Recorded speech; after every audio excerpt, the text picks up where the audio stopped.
넘치기를 소망합니다. 시간 함께 사도신경으로 신앙 고백하겠습니다. 전능하사 천지를 만드신 하나님 아버지를 내가 믿사오며 그 외아들 우리 주 예수 그리스도를 믿사오니 이는 성령으로 잉태하사 동정녀 마리아에게 나시고 본디오 빌라도에게 고난을 받으사 십자가에 못 박혀 죽으시고 장사한 지 사흘 만에 죽은 자 가운데서 다시 살아나시며 하늘에 오르사 전능하신 하나님 우편에 앉아 계시다가 저리로서 산 자와 죽은 자를 심판하러 오시리라. 성령을 믿사오며 거룩한 공회와 성도가 서로 교통하는 것과 죄를 사하여 주시는 것과 몸이 다시 사는 것과 영원히 사는 것을 믿사옵나이다. 아멘. 우리 찬송가 290장 찬송하겠습니다.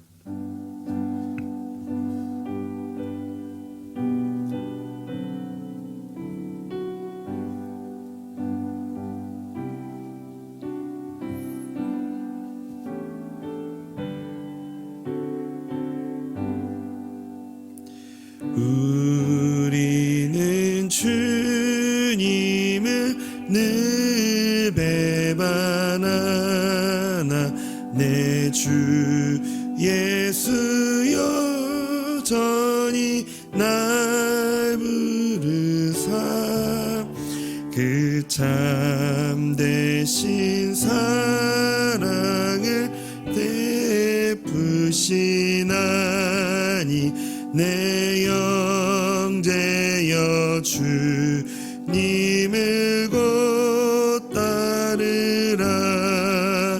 주 널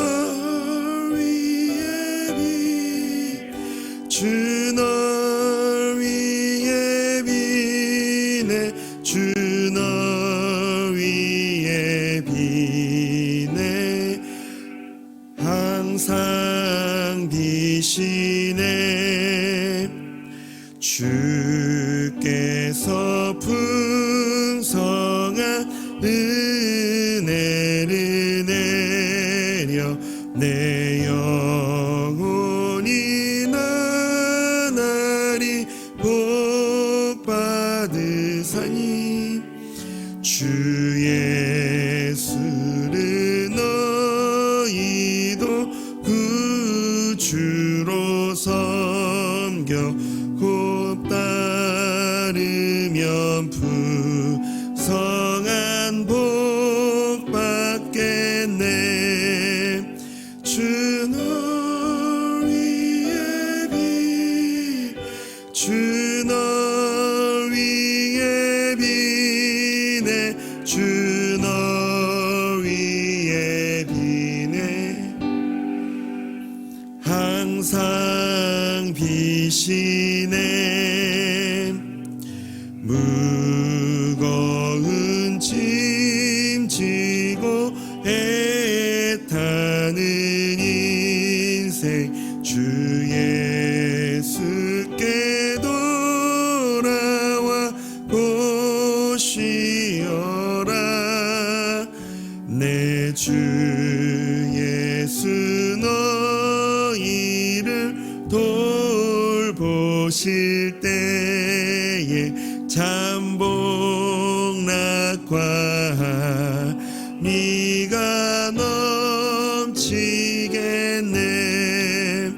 주 널 위해 비네 주 널 위해 비네 주 널 위해 비네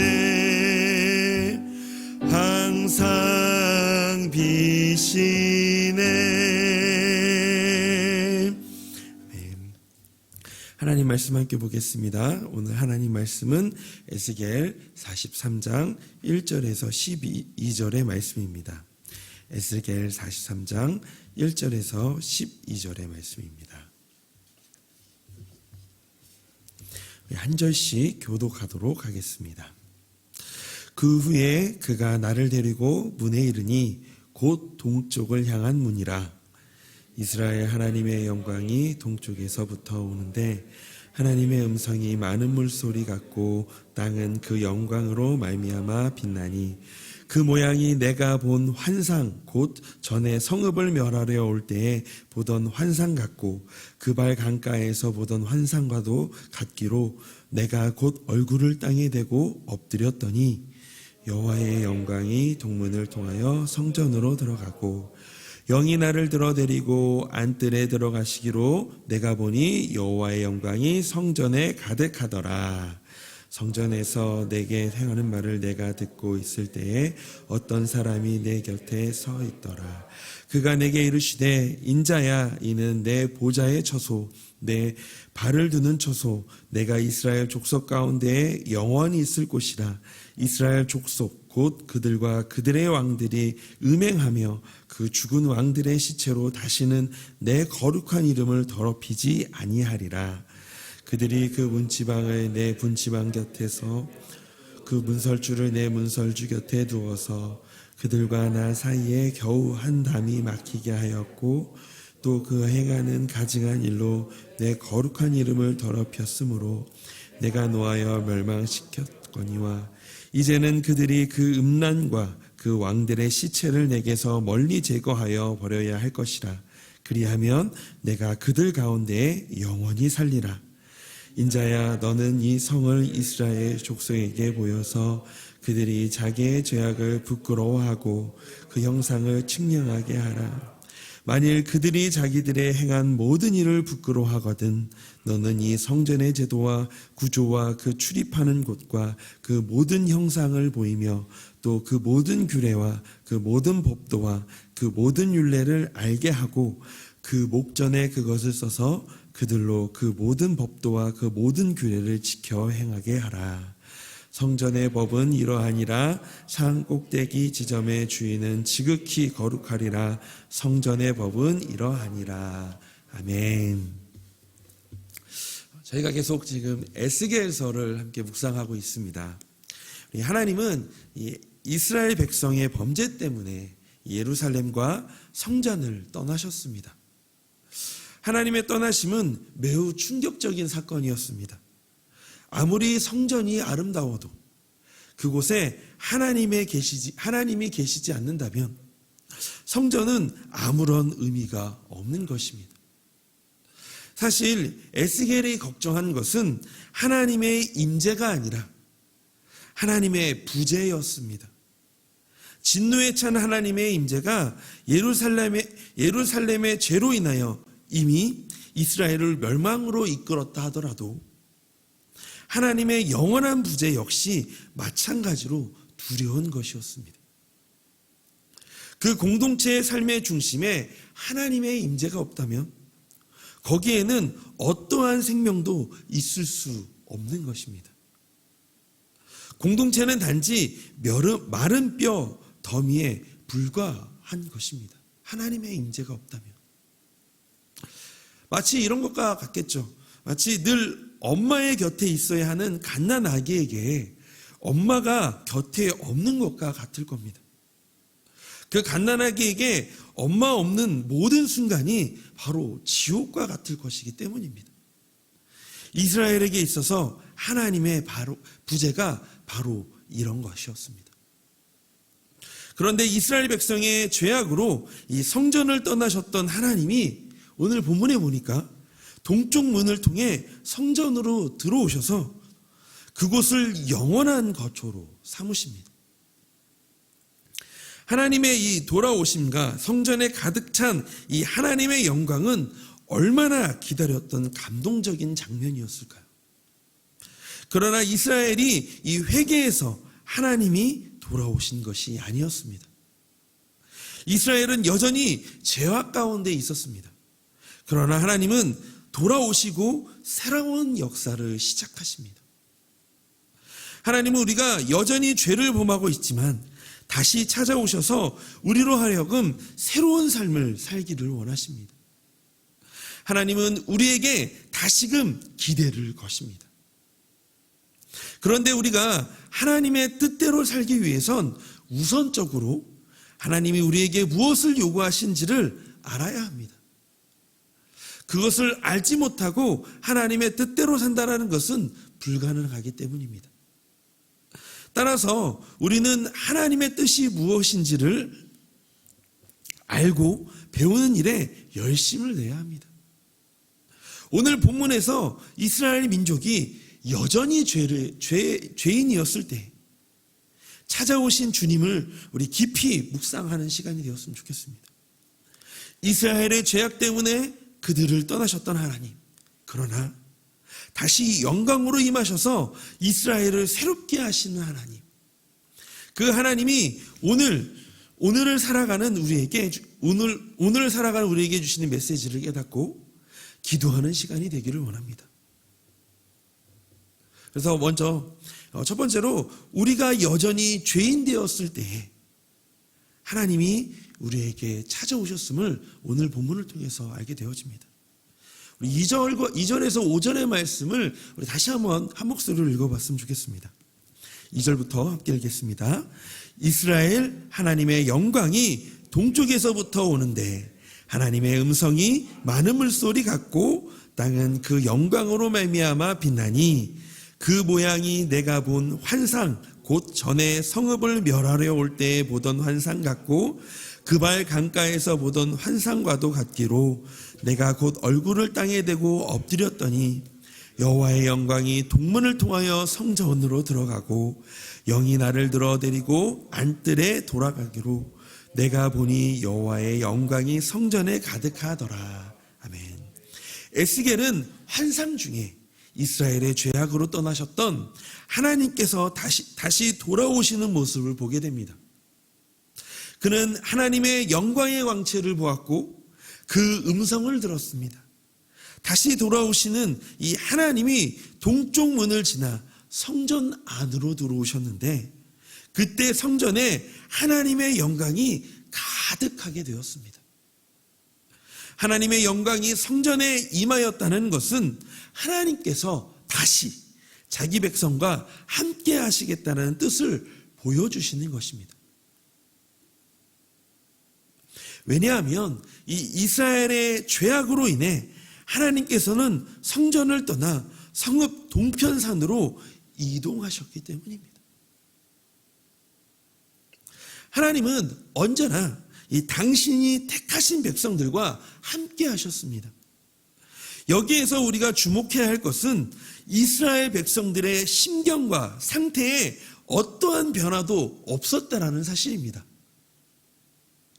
그들은 여전히 자신들의 현재의 처지가 조상들 때문이었다라고 생각했었고 습관화된 자신의 종교 행위와 우상 숭배가 만연한 삶 가운데서 고통 중에 살았다라는 것입니다. 그들은 어떤 변화도 없었습니다. 어떤 돌이킴도 없었던 상태였습니다. 그런데 여전히 죄인 되었을 때에 하나님은 그들을 찾아오셨습니다. 친히 택하신 민족을 회복하시고 새로운 마음으로 하나님의 뜻을 행할 수 있도록 만들어 가실 것입니다. 우리가 잘 아는 말씀 있죠. 로마서 5장 8절의 말씀. 우리가 아직 죄인 되었을 때에 그리스도께서 우리를 위하여 죽으심으로 하나님께서 우리에게 대한 자기의 사랑을 확증하셨느니라. 죄인에게 죽음뿐인데, 심판뿐인데 영적인 죽음의 삶과 심판의 삶을 살아가고 있는 우리를 향해 찾아오셔서 사랑을 확증하신 그 예수님. 우리가 여전히 죄인 되었을 때 우리에게 찾아와 손을 내밀어 주시고 회복시켜 새 사람으로 변화시켜 주시는 예수님을 내 삶 속에 깊이 깨닫기를 소망합니다. 그때 우리는 이 3절의 에스겔처럼 얼굴을 땅에 대고 엎드리게 될 것입니다. 에스겔이 얼굴을 땅에 대고 엎드렸다는 것은 이 심판하시는 하나님에 대한 두려움의 이 표현과 동시에 이 은혜로우신 하나님에 대한 이 감사와 감격의 표현이라고 할 수 있습니다. 오늘 주어진 일상에서 우리의 어떠함과 상관없이 찾아오시고 하나님의 임재와 영광으로 우리의 삶을 풍성하게 그리고 회복시켜 주실 이 하나님이 우리와 함께 하십니다. 두 번째, 우리가 여전히 죄인 되었을 때 하나님께서는 회복의 길로 우리를 인도하실 것입니다. 6절에서부터 12절은 여전히 죄인 되었을 때 다시 찾아오신 하나님께서 명령하시는 내용이 나옵니다. 먼저 우상 숭배를 그만하고 명령하십니다. 이 명령을 말씀하시면서 하나님께서는 이스라엘이 벌을 받아야만 했던 이유를 말씀해 주셨습니다. 그 이유는 곧 이스라엘이 그동안 우상 숭배를 했기 때문이었습니다. 8절에서 9절의 말씀을 한번 볼까요? 그들이 그 문지방을 내 문지방 곁에 두며 그 문설주를 내 문설주 곁에 두어서 그들과 나 사이에 겨우 한 담이 막히게 하였고 또 행하는 가증한 일로 내 거룩한 이름을 더럽혔으므로 내가 노하여 멸망시켰거니와 이제는 그들이 음란과 그 왕들의 시체를 내게서 멀리 제거하여 버려야 할 것이라. 그리하면 내가 그들 가운데 영원히 살리라. 하나님께서 이스라엘이 더 이상 그러한 가증한 일을 하지 않기를 원하셨습니다.